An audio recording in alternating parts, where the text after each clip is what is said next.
Welcome back to the top news channel RF Update. If you find my video useful, don't forget to click like and subscribe. The EU is hitting a dead end, the edge of an existential collapse. While threatening nations with legal action over bilateral agreements, the EU is engaged in an internal power struggle.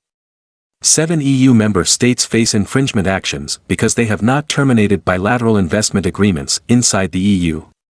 According to some reader reviews, who is the EU? Serious question.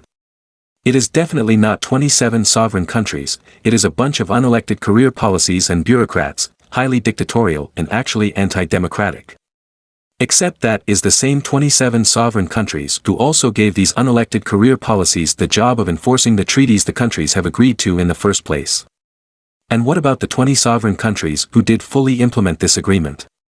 On the other hand, anyone still believe that the EU is not a virtual communist dictatorship?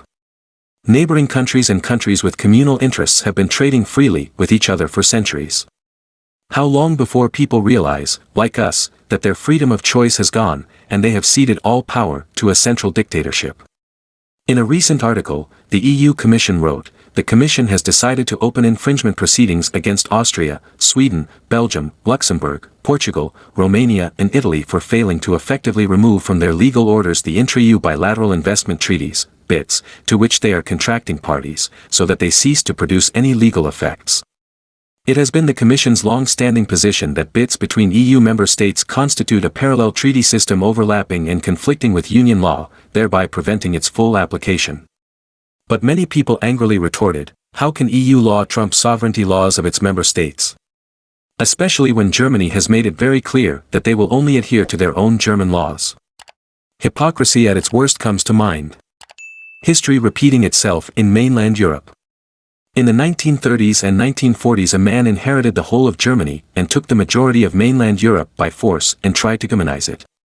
Now the EU wants to take powers away from all the countries under its banner and call it deeper integration.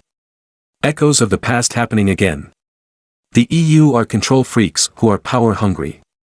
As part of the EU executive's ultimatum to 6 EU member states to discontinue their so-called intra-EU bilateral investment treaties, the European Court of Justice threatens to take action against them, BITs, an EU Commission source said. According to European Union legislation, all bilateral trade agreements, BITs, will be abolished by the end of 2020. Here are a few reviews from some readers. A man named Basra said, the master plan is underway. Assimilation is obligatory. Resistance is futile. Thank God we got out when we did. It's like history is repeating itself, but this time, without the panzers. Another person named Cat Lady said. Only a taste of things to come for EU member countries. Already seen that the EU commissioners want to grab power, health, from each country. Wait until the veto disappears and majority voting comes in. All countries must do as they are or else the EU will fine or threaten you. So glad we don't have to obey the EU elite. As worse is to come for the EU members. Brexit is good for the UK,